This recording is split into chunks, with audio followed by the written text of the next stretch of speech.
Welcome everyone to interview number 18 of Usu Improvement Month. Today with MakiDonalds. Hello, Hello, hello. everyone. So, just in case anyone's not familiar with you, could you give a brief introduction to who you are in the OC community and what you're probably most recognized for? I am Portuguese, also player, that has quickly risen through the ranks. At least when I started playing, I reached three digits in around 1 year of playing, which I would say is pretty fast. And since then, I've played in OWC for 4 years, and I've captained for most of those. Yeah, I think. Yeah, that's.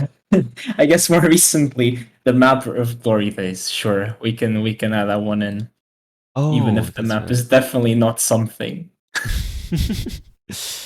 um, yeah, I think I personally recognize you most for your prevalence in tournaments. Seen you, seen you around quite a bit. I'm curious, actually, if we can start sort of going through a bit of your history. You said you did climb through the ranks pretty fast, so I want to go back there. But before I do that, I actually want to ask about your username. Um, I'm curious how the name MakiDonalds came to be. Well, I initially wasn't named MakiDonalds. That was a somewhat recent between brackets name change around I'd say 2.5 years ago. I used to be called Surprise, which is another story of its own. But as for MakiDonalds, I just was just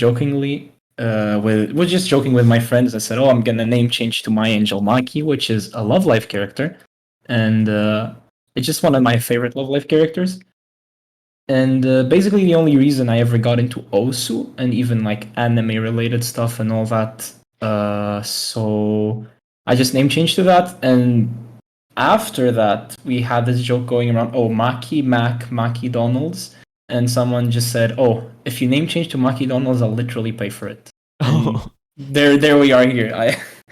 And it just stuck with me. So I like it. I think it's a very recognizable, funny name. And yeah. I've just stuck with it since then. Oh, okay, that actually makes a lot of sense. Okay.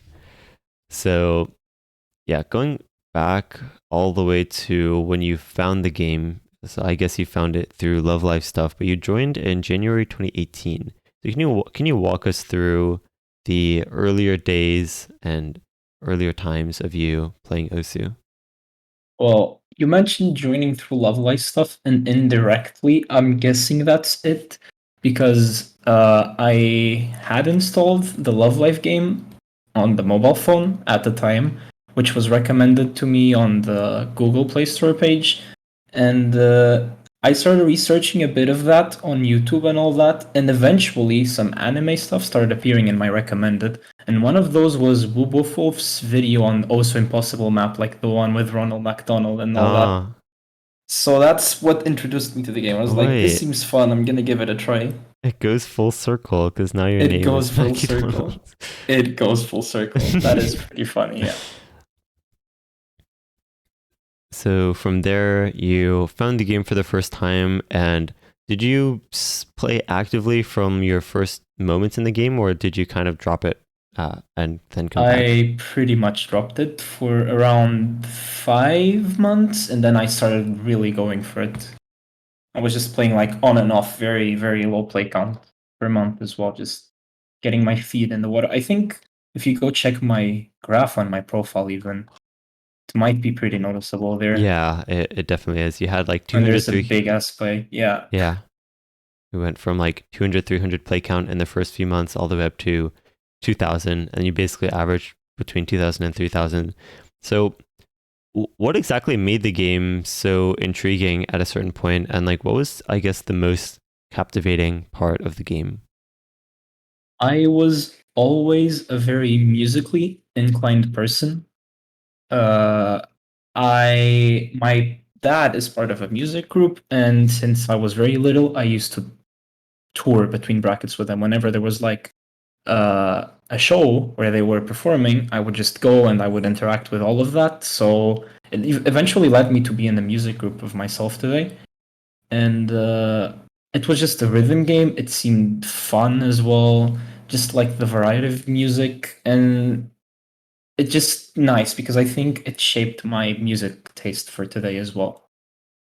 What kind of music, I guess, or I guess, yeah, what kind of music were you most into back then, and how did that sort of get changed throughout playing Osu? Well, I was mostly into pop music, and I'm guessing you can guess how that changed a fair bit.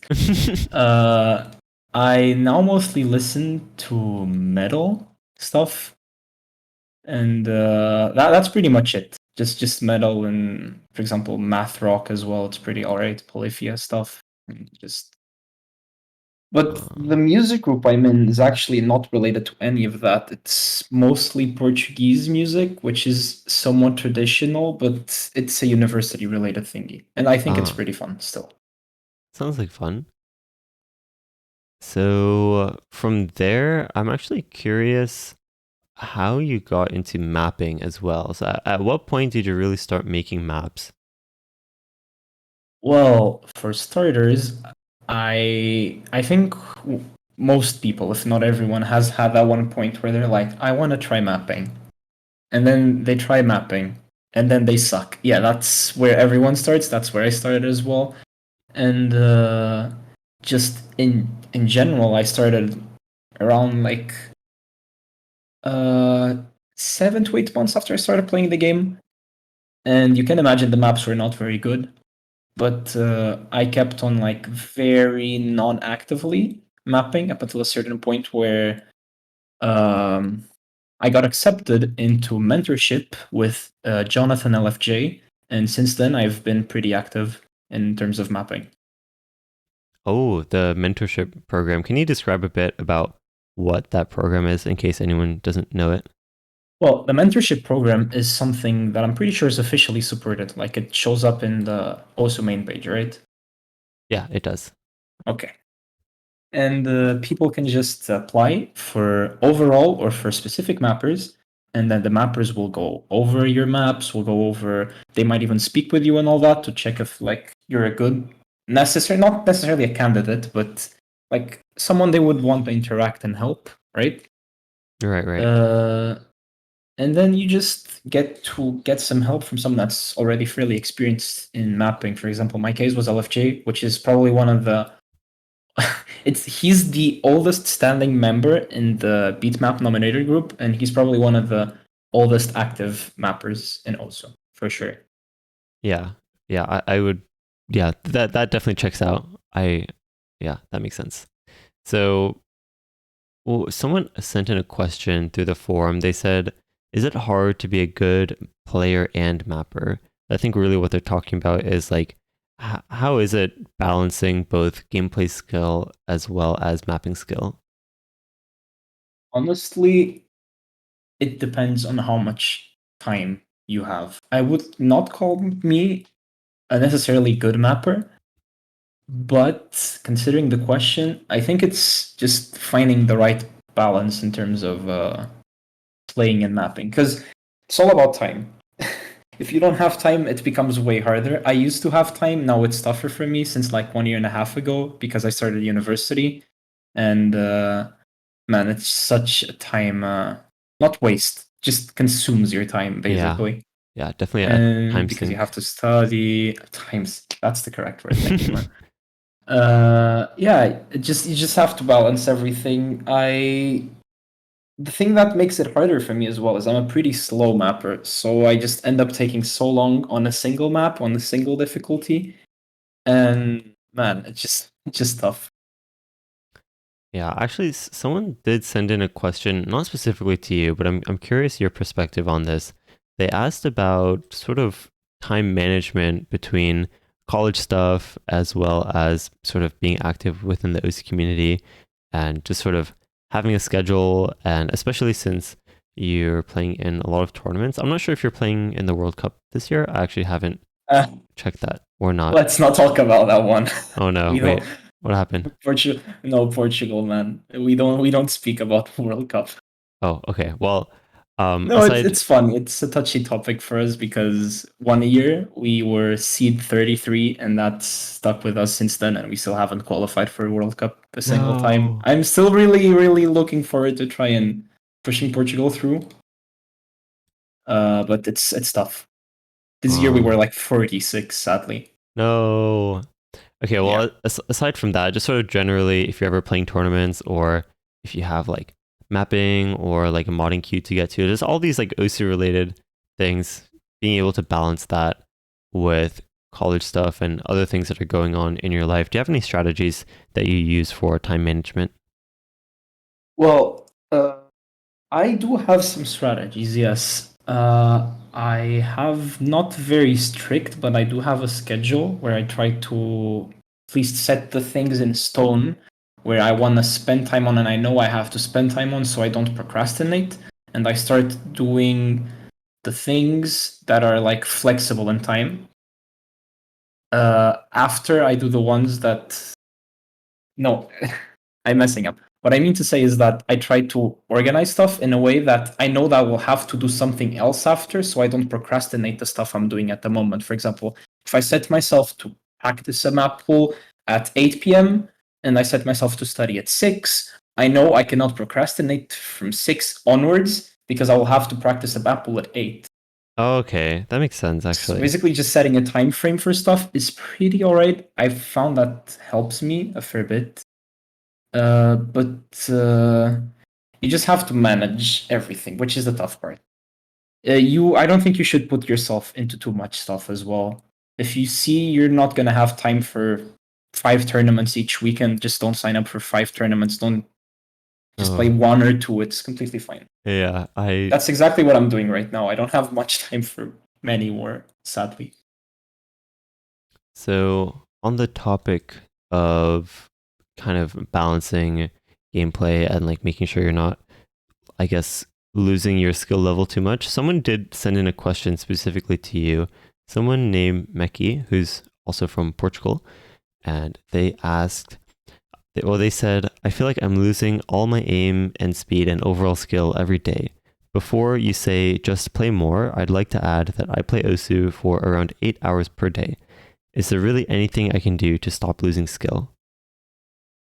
I see. Honestly, I don't think I would have ever said just play more. I honestly hate that advice. I think it's very counterintuitive because if you're playing more but doing stuff wrong, you will just develop those bad habits and then you played more sure, but you played pretty badly, which is really unfortunate. You just develop bad habits that as soon as you actually get deeper into the game, it's harder to get rid of them. But I don't know if you agree with that take, Habib, but I that's how I personally feel, at Yeah, least. I definitely agree with that. I think it's important to emphasize the amount of like sheer volume and sheer amount of practice that goes into getting better, because I think a lot of people do look for shortcuts when at the end of the day it just really comes down to grinding and grinding. But I definitely agree that like it should be a little more specific as to what they're supposed to do, because I think if you leave beginners to find their own answers to things, then sure that obviously there's value in that and there's fun in kind of exploring everything. But Exactly. for the people who ask that question, those are the people that sort of want a bit of guidance. And I would say, I basically, as you mentioned, that it's very possible to end up having bad habits and not really, or just kind of practicing the wrong things or practicing things that aren't actually helping you. So yeah, I definitely agree with you. Okay, now actually moving on to the actual question. Um, like to add that I play also for around 8 hours per day. I think I personally feel like there's a max you can play OSU per day. You just reach a point where you're not actually progressing and you're actually just tiring yourself out, and it's gonna be worse for your performance, especially if you're not enjoying playing also 8 hours per day, which is a lot of time. I personally get really tired of that. But again, it's different for each person. Someone might like playing 4 hours a day. Someone might like just playing 1 hour and then he's done for the day. And I do believe there's like a maximum where like the improvement is actually happening. It just plateaus and then it just goes down. So you do feel like you're losing skill, and I'd probably just say that it's just unfortunate. I think it's a really touchy topic, that one. It's really hard to say because that's more on a case to case basis. There's probably more factors in it that are sadly not mentioned. I think a lot of people would probably look at that and actually say, like, you need to take a break. And I think that response would be warranted, mostly because I think that if you are playing for that long per every single day, I think that your hands just haven't gotten a break to kind of recover from all the sessions that you've been doing before. So, yeah, giving yourself a pause for like a day or two or three.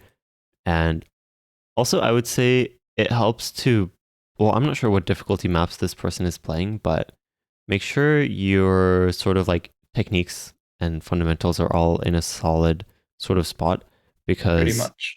um, what can happen is that if you're trying to push your skill level through like sheer brute force, then it's usually not grounded on any like solid techniques.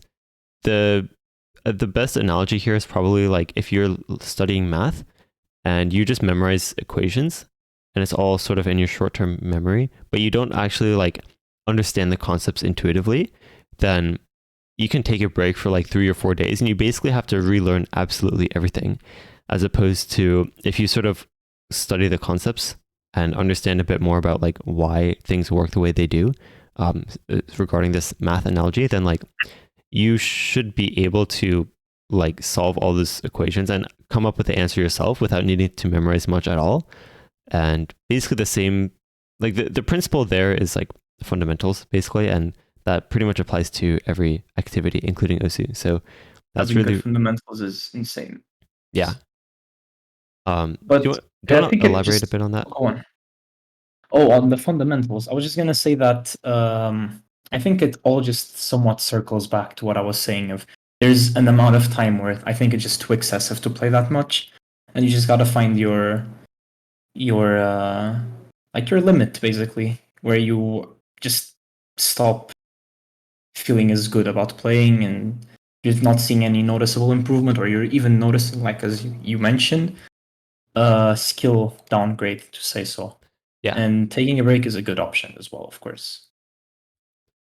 About the fundamentals, I think it also circles back again to what I was saying before about when you're playing, developing bad habits might be bad for you, and if you end up just playing more with bad fundamentals, bad habits, you develop those bad fundamentals, and it just ends up becoming worse and harder for you to improve further on.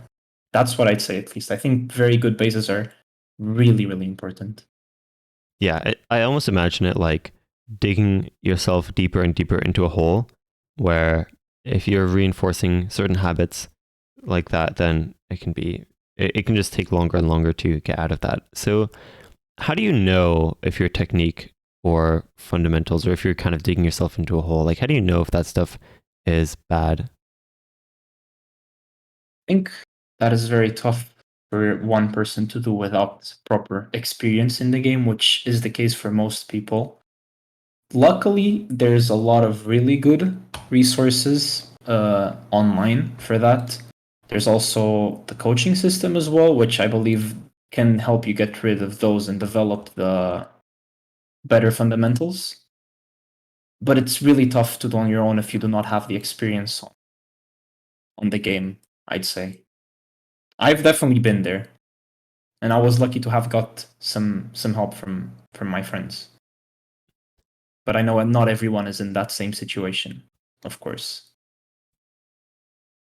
That makes me want to ask a bit about coaching. That's something that a lot of people, well, there was actually a question that came in on the forum that asks if you think that coaching, like quote unquote, like makes sense in a game like this. And based on what you mentioned, it sort of seems like it does for like specific, like pointing out technique issues that that person might not be able to see themselves. But do you have any overall thoughts on that topic? Well, I mean, it would be fairly weird for me to actively partake in something I do not believe. Uh, I also do coaching on MetaFi and all that as well. And I've been doing that as well before MetaFi. It just wasn't justifiable for me in terms of time management again. But it's tough for someone to do something they do not believe in. And I do believe that coaching, if done correctly, can be really, really helpful because it's just a fact that there will be people that are more experienced in the game and there will be people that are less experienced in the game. And those less experienced ones might go looking for the more experienced people to help them get rid of their bad habits, to just get a general good direction of where they can go with the game. And there's nothing wrong with that. Sometimes you just, if you're like on school and your teacher tells you, okay, you can do this, this, and this to study, even if you already knew that, you just already get some sense of confidence that that's the correct path to take, and you can actually start pursuing that more confidently, which are all things I think are pretty good from coaching. I understand some of the stigma against it, and I do understand as well some of the arguments, but that is just not what I personally believe in. Yeah, I definitely agree with that confidence aspect of it. So, but I guess on a slightly different topic. So you mentioned that you've coached quite a few people by now. What are some really common mistakes that you see people make? Like, are there any things that you feel like you see in many, many different players that you end up needing to point out and work on them, on teaching them how to fix? One thing I've personally noticed a lot is I think people don't really take their warm up as seriously as they could and probably should. Because as soon as I actually start getting them a proper warm up routine and just helping them, even as dumb as it might sound, with certain maps that will target specific things they struggle to actually do, they can figure out that they just can actually do those things. They just hadn't really gotten to that point by their normal warming up. That's something that's fairly common. Like, I barely have to do anything between brackets, and they're just like poof magic, you're instantly better. Might not be the Um, case for everyone, of course, but just warm up, I think it's something that I notice a lot personally. so a lot of players that actually have the skill level to play certain maps, but their hands are never warm enough to play them. I've noticed that a fair bit, yes. So what goes into playing, or what goes into a good warm up? Like what is sort of the formula, quote unquote, or what are some things that everyone should sort of keep in mind when it comes to warm up? I think I personally really like doing finger exercises beforehand. Just not even to warm up, it does help, but also to prevent injury, which is arguably more important than just having a proper warm up. I am going to recommend Taikato Fitness video on finger exercises for gamers because that video just has helped me so much through the game. I'm pretty sure preventing injury and letting me push my strengths further and further. And I recommend anyone that's watching the the interview right now or on YouTube later. Really think you should try and incorporate that into your just also playing routine. I also think that just playing maps that do strain your fingers properly, that have a lot of finger control going for them, like Gorshit maps, are a pretty good example of that. They have some aim control in them as well. They have some finger control. They're pretty fast as well, and that just will push you to the point where other stuff will feel way easier than that. I would say playing stuff slightly out of your comfort range as well, and slowly going up while you're still warming up is pretty good as well. Of course, So, it will. Oh, go on. oh, Sorry, man. yeah. So, like, let's say I'm a player who's like just starting to break through the 5-star range and I'm mostly playing jumps. My streams are okay, but definitely weaker, and my rating is kind of somewhere in the middle. Is there anything, I know that that might apply to a lot of people, but I'm sort of doing that on purpose, but what maps would you say if I was around that difficulty? Like, let's say my top plays are mostly like high 4 stars, and I'm kind of pushing to 5 stars, and I want to be well rounded. My aim is definitely better than my streams. Um, what would you say I should focus on specifically in my warm up to sort of optimize my sort of skill set? Well, considering you would be in that situation, what I would personally advise, it's very simple maps that would be slightly out of your comfort zone. And that's something I can talk about a bit more if you'd like that, because it's a topic I really like bringing up in my coaching sessions. The slightly out of comfort zone area of maps. And I think maps with a tiny bit more bursts than are usual in 4-star maps and just more active rhythms. You can definitely find them for sure. Just again, gore shit. There's some really good lower difficulties, but it depends as well on what you like in terms of music, and that's what I try and find with the people that I'm helping, basically. But gore shit, I don't think you can really go any wrong with gore shit, even on lower star ratings. It Yeah, will definitely be hard-ish though. That's a very tough spot because there's not that many 4-star maps that have pretty tough rhythms, to say so. I do want to hear more about that sort of like difficulty range you were talking about, like just outside of comfort range. But before that, I'm curious. So you mentioned like being able to find those types of maps. How would you recommend I find maps other than just going to the beat map listing? Are there any specific ways that I can find like certain skill sets or like search for specific types of maps? Well, I let me just give a second to find it. I think it's called Osu Collection Manager by Fun Orange, if I'm Uh, not mistaken. Osu Collector, Osu Collector, yeah. I'm Osu, sorry. Yeah. osucollector.com. I think some of those collections have some really cool maps. I just haven't gone there in a while, but some of those collections have really, really good maps that you can also, I'm pretty sure, filter, if I'm not mistaken. Yeah, God, I yeah. haven't used this in a while. Oh, you're good. But yeah, Yeah, I can explain Osu Collector a little bit. So basically, you can upload your in-game collections to this website, and then other people can go and find them. So how this works is you can then search by like the title of the collection. So you can type DT or streams or anything in between, and you can find a bunch of people who made collections with that in the name of it. And yeah, most people do name, or you can search like Hard Rock DT, and people will yeah, definitely have. there are a lot of different collections with a lot of different maps. Yeah. So for reference, right now there's 4,442 collections on Osu Collector, and I'm sure that will only increase and go up and up and up. So yeah, I think that is definitely the most convenient way to find maps that people have sort of picked out for different types of skill sets.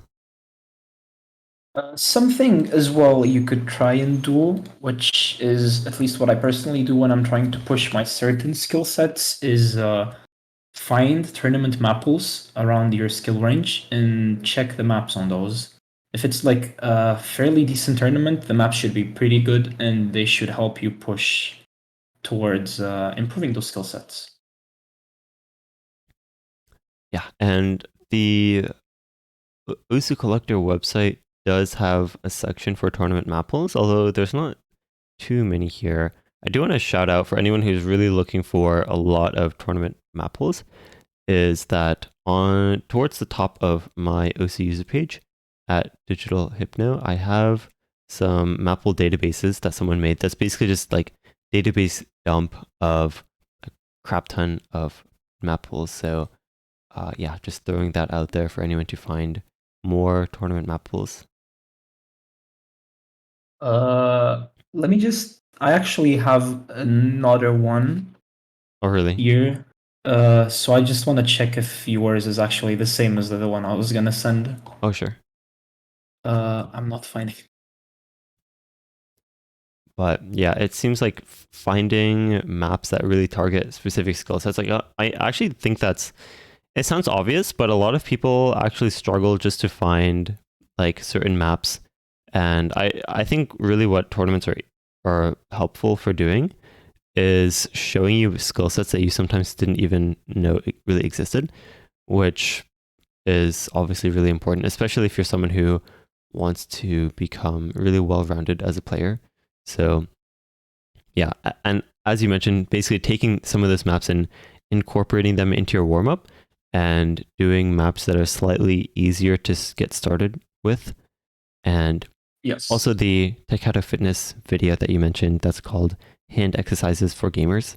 It's like around 5 minutes and just kind of a follow along video you can just do right before each session, which I also personally do and have found a lot of success with. And pretty much everyone, I mean, no one has been like, man, I'm so disappointed that I prevented myself from getting hand injuries and my Yeah. fingers are stronger than they were before. That was such a waste of time. No, I don't think no one really does that. So yeah, I definitely think that those maps are those stretches are really really helpful for warm up and just in general. Well, I do have a different map pool database which has around 130 map pools, I believe, which I'm gonna post in Is the it the Discord. weekly spreadsheet? The weekly one, yeah. Oh shoot! I made that spreadsheet. Really? Yeah, I did. Okay, Uh that's pretty cool. Yeah, I check that sometimes whenever oh when I get really? into some different maps. Yeah, Yeah, it it's has it. 119 maps. Uh wait, I thought it was 134. It's just the Uh first sheet hasn't been oh, the updated. first sheet. Yeah, it's Yeah, 134 then. this sheet was all made manually, um, and it hasn't been updated in a while. But In yeah, a this while. this is also a starting point for finding different map pools. It's not very organized. Most of the pools here are around 5 to 6, sometimes below 7 stars. And there's another one here which is only for to to map pools and tournaments that were badged in 2020. But there's also a database for that, which I'm also gonna post in case anyone's interested. Oh, yep. So that one, maybe I should put the weekly spreadsheet on my user page also. Now that I think about it, but yeah. Honestly, it has been pretty useful for me to improve at certain skill sets for tournaments. So Oh, I'd say you should definitely do that in case okay. anyone goes out looking for it. Sounds good. I will do that right now. But while I'm doing that, I'm curious about so actually for you sort of practicing your tournament skill set and well-roundedness and things like that, what has been the hardest skill for you to get better at compared to everything else? And do you have any sort of tips or maybe mistakes that you feel like you made when learning that skill? Honestly, and this might sound pretty counterintuitive considering it's the skill most people are just. And it's one of the I think is easiest to play, but I think to not to play to learn. But I think I just messed up with my fundamentals at the start, and now it's been pretty tough to actually get right, which is aiming. Aiming has actually been one of my biggest walls in terms of play in general, and I struggle a lot on no mod one style maps and just with very poor performances sometimes on some other aim related stuff, which is quite unfortunate. But I just gotta own up to it, and I know it was my bad fundamentals. I just gotta keep working on it, and eventually I'll get there. Because again, I've gained a lot of experience from playing the game, and I am aware of what I can do to improve it. It's just tough, which is part of the game, of course. So, when you say aim fundamentals, are you talking about like the specific way that you hold your pen? If I assume you're using tablet, I'm pretty sure. I am Um, using tablet, so yes. is it this your specific grip, or is it like the way that you read aim patterns, or is it like your cursor movement or cursor control, or like what part of it was the trickiest for you? At the very start, I used to have a really, really, really bad grip. It was not uncomfortable, but it was physically harming my hand, so I had to move away from it. And since then, my aim also degraded a bit, but I just had to keep my health in check first. My finger was getting like I was pressing so hard on my thumb that my skin was literally just starting to peel off there Oh from the my callus. oh my And it's god. still pretty bad from there. But it's been improving. I've been holding it less uh, tightly. partially, but I think reading is another thing I have struggled with. Not necessarily like lower AR picks, because I usually do pretty decently on those, but just reading aim related stuff, like big aim and all that. What do But you yeah, think? everyone work on your fundamentals. It's very important. What are reading fundamentals exactly? How would you describe that if someone were to start working on their reading fundamentals? Or like how can someone even know if their reading fundamentals are bad? That's honestly a pretty tough question because it took me a long time before I realized that maybe there was something wrong with how I started approaching the game and not with what I was doing exactly at the moment. Uh, and honestly, it still has been a learning process for me lately. So I do not think I feel as comfortable speaking on my own accord while I'm still trying to learn exactly what I can do to change the ways I've started approaching the game at the start. Ah, okay. I can try to give my own perspective of like reading fundamentals, which is basically so for aim and tapping, it's a little more, I guess, straightforward as to what your fundamentals are. Fundamental basically means technique. At least that's how I think of it. Where for aim, you have like the actual way you move your cursor and the way you hold your pen, things like that, all technique related stuff. And then same for tapping is the way you actually position your hand and the way you move your fingers. But reading, I also basically consider reading technique, which probably sounds a bit strange at first because there's nothing actually moving, but it's basically the actual way that you process the patterns in your head. So, in that, it's like if you imagine, I think the best example of this is basically chunking. So, if you take a square jump, for example, this is like the most common example. You take a square jump, instead of reading it as 1, 2, 3, 4, you can read it as like 1, 2, and then another 1, 2, or 1, 2, 3, and then a 1. You sort of separate the different parts of it and kind of focus on individual sections separately. And that's sort of what I would consider like reading, reading fundamentals or reading technique is basically like how good you are at figuring out what's on the screen and how you're supposed to play it. So Pattern recognition, basically. yeah, yeah, exactly. And something I'd like to add to that, if you wouldn't mind, Yeah, is sure. that something I've found that has helped me process those things Habib just spoke about right now is changing between having follow points on the skin and having no follow points. Having no follow points helps me look better at circles individually and not as a pattern, which might help me mind block or just misread completely.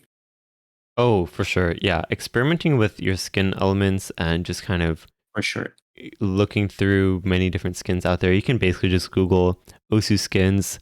There's different websites that have a bunch of skins. There's a subreddit called r/Osu skins, and there's just a bunch of other places you can go. I think the forums also has a section for skins, and yeah, just going through a bunch of different styles of skins and seeing what works. Someone mentioned Skinship Compendium. That is not something I've heard of before. Skinship Compendium. But, oh, okay, I see. So this is also a website basically. Oh, okay. Okay, this is actually, oh wait, this is really cool. What the heck? Okay, yeah, so these sorts of like databases, thank you for mentioning that, Multi.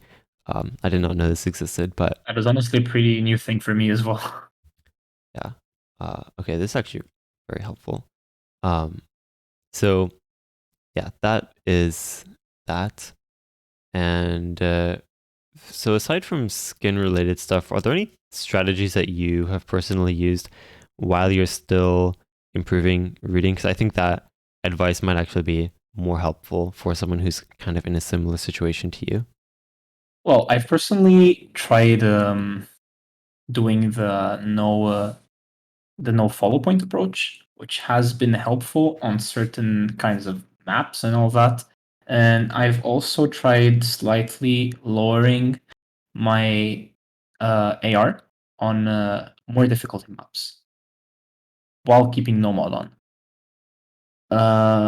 I also think something important for aim is precision and just also slowly increasing the CS of maps, either be on the editor or as a trainer or anything like that, is also pretty helpful. Because if you're aiming closer to the center of the circle, even if it's a bigger circle, you will just almost always be there. So if you can do it on the smaller circles, you by consequence most likely will be able to do it on the bigger ones. So you mentioned lower AR with reading. Are you talking about like easy mod, or are there any ways that you lower the AR without making it so impossible to read with easy mod? I do enjoy playing easy mod on the side sometimes, but I was not mentioning as low ARs. It's like, for example, if the map is AR 9.6, I can put it to like 9, 8.5, and that's already pretty challenging on like 6.8, 7.5 star maps. On that range, it's already pretty challenging.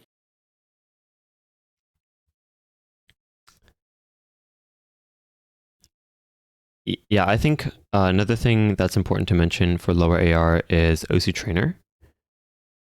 That's Yeah. something that um, is really helpful for lowering, or not even lowering the AR. I mean, obviously that too, but it's basically a third party program where you can really easily customize the difficulty settings of, Also made by Fun Orange. yeah, also made by Fun Orange, same person who made OC Collector.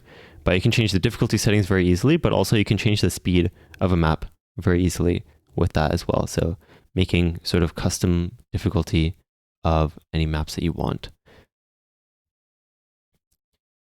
So there's a question that came in that says, how do you stop wasting stamina on controlling streams way too much? So basically they're talking about, let's say you feel like you have the stamina for certain maps, but you sort of like certain things about your technique is sort of not allowing you to make the most use of your stamina. Do you have any experience with that, either on your own or by working with people through coaching? And do you have any advice for tapping technique specifically for streams?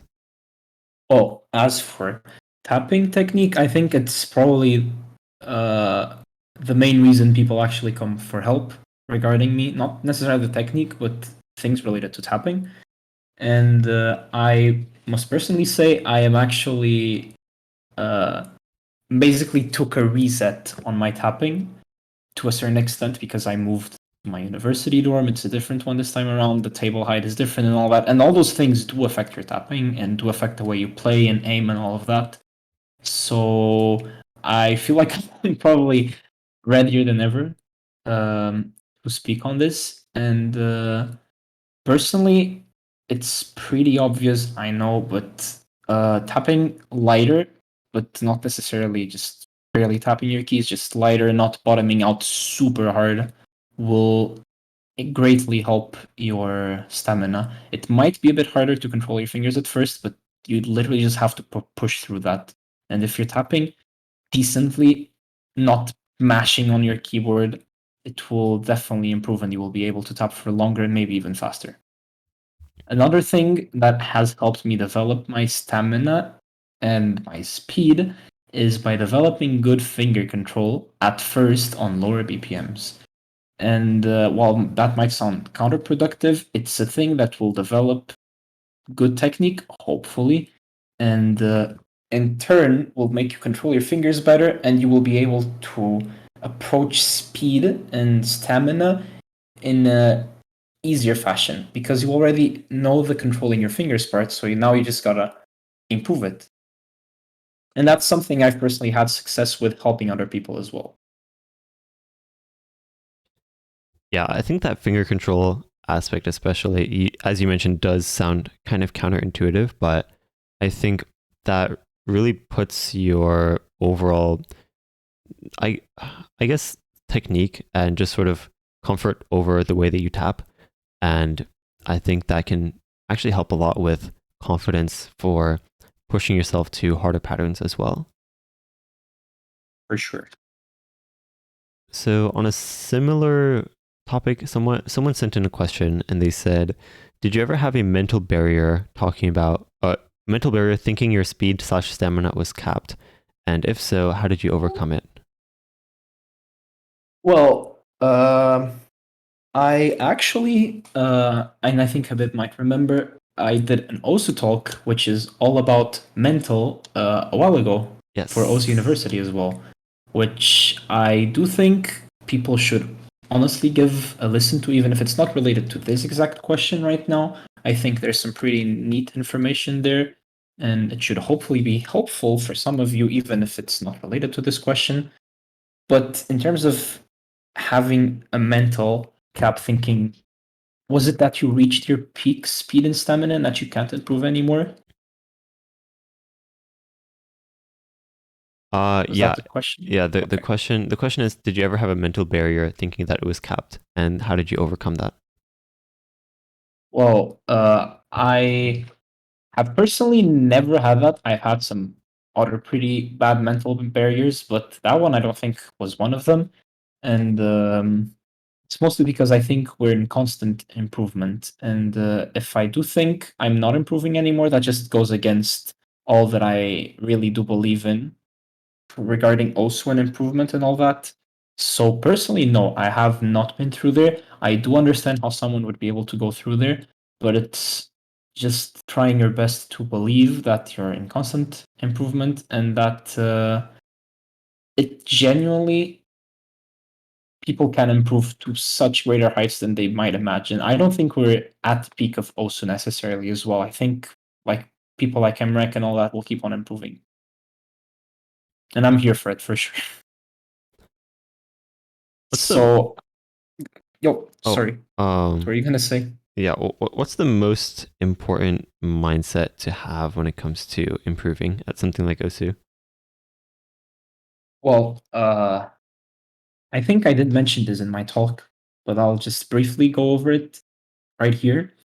And it's the um, I think differentiating between healthy and unhealthy goals and expectations is extremely important.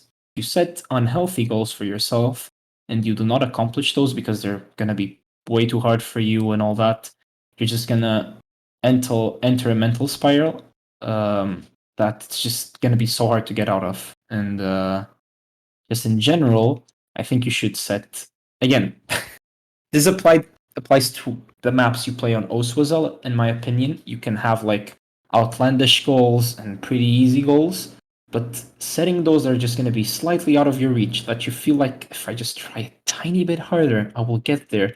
Still not there. I know I'm still not there, but if I just try a tiny bit, I will for sure. And that applies for OSO maps as well. If you can play like those very easy maps, that's great for consistency. You can play those harder maps, that's super good for skill cap. But I think just taking small steps on a ladder and going up instead of skipping them or just staying in the same one is so important. So going back on the mental thing, just try and set those small goals for you that are still hard.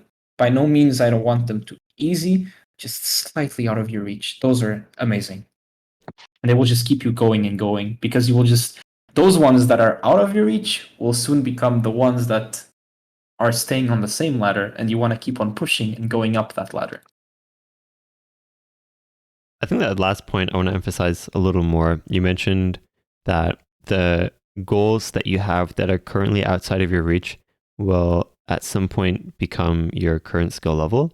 And I think what you were saying is that you need to be adaptive with your goals. Like as you improve, your goals need to gradually go up and up as well. Otherwise, you end Yes. up actually uh, end up stagnating, basically, where at first you were pushing yourself, but if you're staying at that same difficulty level, then now you're actually not pushing yourself anymore. And the opposite, I believe, is true as well. If they're way too high, you will not reach them. You will think, not actually the truth, but you will think you're not improving. And by consequence, you will get tired of the game, you will want to play less, and you might actually just start stagnating from there. That's what I personally believe in. Both are good. You can have really easy goals. Like I can set myself, oh, I want FC like a 7-star map today. For me, that might be pretty easy. But just having those other goals are just slightly out of your reach. But you know that if you try and try, you will get there. I think those are pretty healthy to set for yourself. Can you elaborate a little more on what you mean by unhealthy goals and expectations, how do I know if my goals and expectations are considered unhealthy?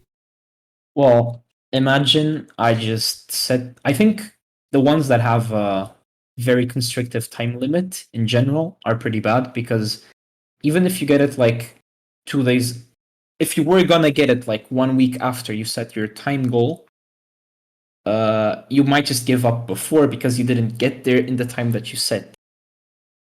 Right? You just get to stuff when you get there. I don't think you should rush stuff like that. I think people just will improve, some at different paces. I don't think you should also look at your friends and be like, oh, I want to pass this guy. And if you don't pass him, you're just gonna, man, why am I not passing him? I think that's pretty unhealthy mentality as well. Because everyone improves at different pace. I believe everyone has pretty good chances of becoming a really, really solid player, but at their own pace. So I think comparing yourself to someone and wanting to, in an unhealthy way, like, oh, I need to pass this guy, I think it's bad. I think it's unhealthy. But friendly competition is always good. Like, oh, I want to snipe this score, and I'm gonna try and improve my score on this map every single time until I snipe him, uh, without like any time frame as well. Again, I think that's personally not that good. But yeah, I think those are most of the, I guess, red flags in terms of goals. But even then, it's kind of subjective, to be honest. So you mentioned earlier that you tend to go through phases, especially these days as you're more busy with school and things like that, and not having as much time to focus on OSU. So I'm curious about, from a motivation perspective, what is it that keeps you going and keeps you playing actively in this game and being around this community? Well, keeping me around the game, I've personally made some of what I'd consider my best friends, and I hang out with IRL a fair bit and just have never seen in my life as well, and still speak with them a lot. For example, Portuguese community, like a very tiny amount of it. I even went out with them 2 days ago. And for example, people like Checha. Chech has been with me basically ever since I started playing the game, based in the same thing as well. And I think just the fact that they're around makes me want to be part of the community and keep on going and doing as much for it as I can so other people can experience the same kind of experiences I had. But another thing is, I honestly just really want to see Portugal get through the qualifying stage of OWC. So Uh, I've been trying. That's my main goal. yeah, I was just going to ask you sort of about the Portuguese OSU community. So, what is the, or I guess, do you have any overall thoughts on the OC community in Portugal? Uh, I mean, this will make me sound like a boomer, even though I'm very far from it. But I personally enjoyed more the older Portuguese community.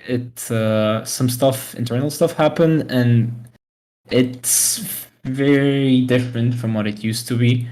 Uh, I don't have personally anything against the newer people, but I just don't identify myself with them as much. But I think the fact that it's a smaller country, it's something that you cannot really experience if you're from Canada, the USA, and all that. It's a very close together community, very well knit together. So, you mentioned trying to help the Portuguese community be able to qualify for the World Cup.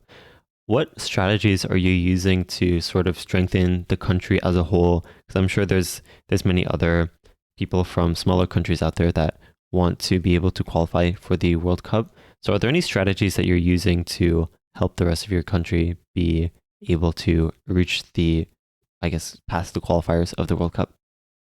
Well, personally, I am in a Discord group with 6 other people, which do help me with some stuff. Most of them are Spanish, and there's a Portuguese person, which is Francis Edits, and a big shout out to him. Like most of the things that happen in the Portuguese community would not be able to to happen, would not be possible without him. He made sick ass tournaments the last 2 years and all that. And genuinely, I think in my case, it's like Bet Hamburguesa, which is a Spanish player. just other people that like really influent Spanish players as well.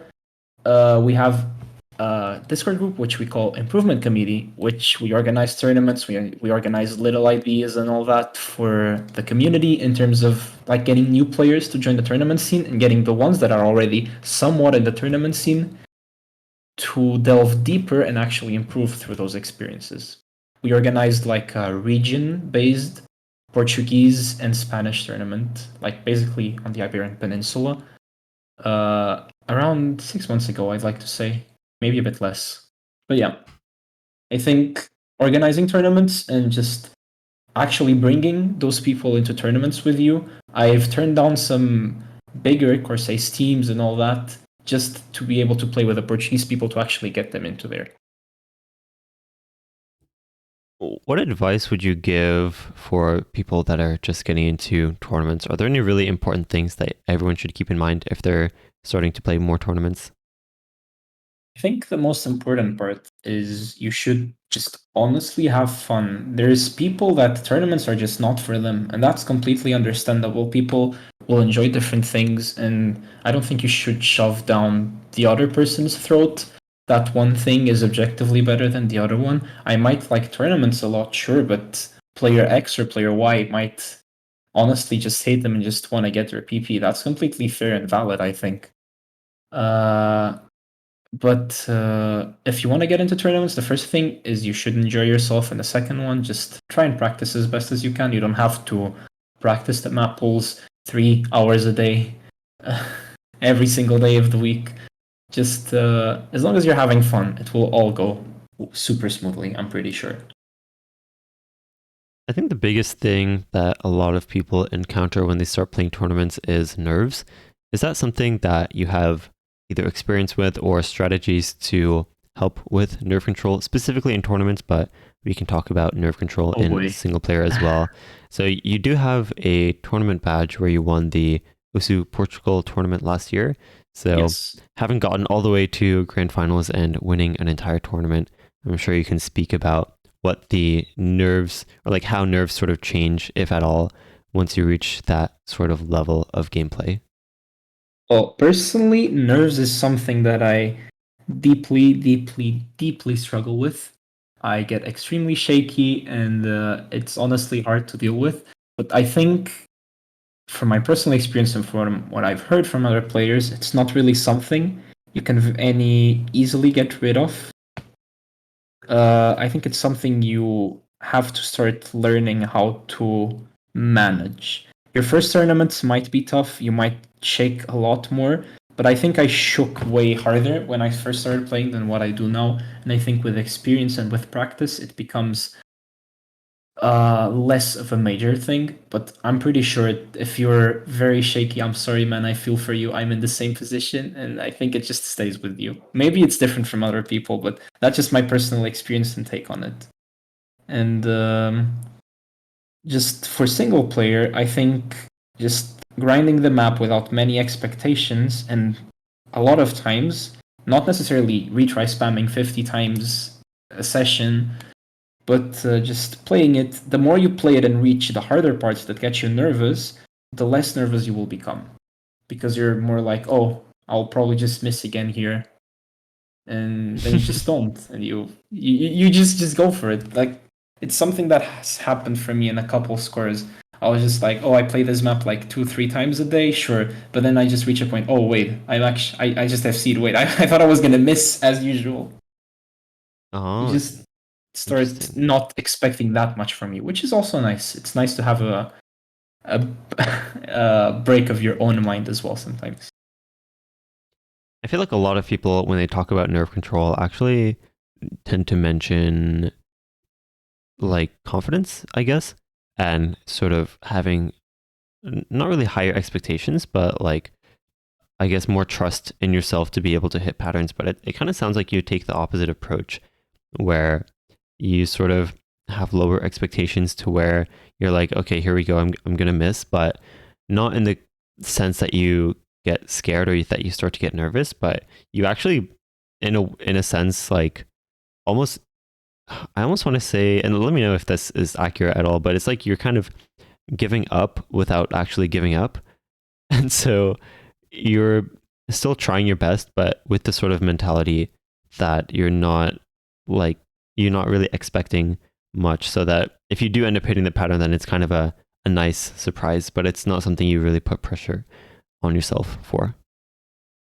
I think it's kind of what you're saying. Yes. It's not necessarily like I'm being really mean to myself and downplaying myself a lot. Look, like, oh, I'm so bad. I cannot hit this for like that is really unhealthy. That is really bad. Just like, I'm just playing the map. I usually miss here. If I miss here again, who cares? I'll just try again some other time. If I don't miss here, which is not what I was expecting, that's amazing as well. I just FC the map. So it's like a win-win situation. You don't really lose anything there. But I also do agree with what you say about people starting to become more confident, and that's why I think practicing map pools for tournaments is really, really important because the more you play a map, the more you will be more familiarized Yeah, yeah. with the patterns in it and with the whole map itself, and you might become more confident hitting said patterns in said map. Yeah, that actually makes a lot of sense, especially with, I guess, playing tournament map pools to just get more familiar with different types of maps out there and improving different skill sets, that sort of thing.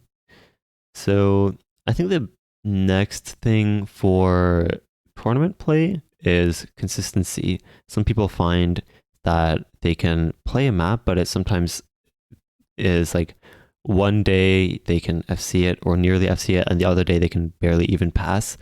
And even from score to score, sometimes like it's they either SS the entire pattern or they just miss it completely, and that's especially an issue in tournament play. So, and even excluding nerves, it's like you only get one try to play all those different maps. So, overall, do you have any tips for consistency and any like major things that you feel like prevent other people from improving their consistency? I think that's another question that's pretty tough to answer. Because I think even for the best players, sometimes you just might not have the performance you were expecting on a map. I can give my personal example. For example, for OWC this year, I was pretty capable of seeing no mod 2 9 times out of 10, but then on the two runs that I did in the lobby, the best one I got was like 600 something K, which is not good at all, sadly. Uh, so I think that's something that might still sometimes happen, even to the best of players. Uh, Regarding consistency, though, I think it's something you can work on again by practicing set maps. If it's regarding tournaments, I think practicing will be really good for you to have a more consistent performance the um, on the maps. Yeah, I actually think that's a pretty good answer because I sort of want to re-emphasize what you said that like even top players, like once you reach to the highest level, even those players end up having moments where they're just completely inconsistent or they just like are having a really bad day or whatever it might be on like oh some. yeah, bad days do happen, and I don't think people should beat themselves up over it. It's just sadly they happen. There's not much you control about it. Yesterday, I like there were the OWC qualifiers, and I just had a really really bad aim day, and there's just tough luck. Better luck next year. Not much you can do about it, sadly. So yeah, I think that just kind of emphasizing that can actually help people just feel, I guess, better about their own gameplay and their own performance. For sure. So there's a couple miscellaneous questions that came in for you, so I'll go through those. So someone asked, would you rather play Sotark's maps for the rest of your life or Monstrata maps for the rest of your life? That's a pretty funny question because I personally think Sotarx is a really, really solid mapper. I think he's starting to show it more recently again with his more recent maps. For example, I really liked his Coldplay Yellow song map, right? I think that one was really, really just nice. The American Idiot one was pretty alright. I think just in general, his more recent maps have been pretty, pretty good. And he also has I'm missing the name, but I think it's 1 million. Oh, yeah, yeah, yeah. I don't And I remember. think that one is pretty good as well. 1 million times, yeah. Yeah, that one. I think pretty solid. It's not just from there, like his old fandom maps, because he actually cared about the song, so he actually tried to map anyhow properly, are pretty good. Administrata is also a mapper that pretty consistently solid throughout the times. He's had his fair share of controversies and all that.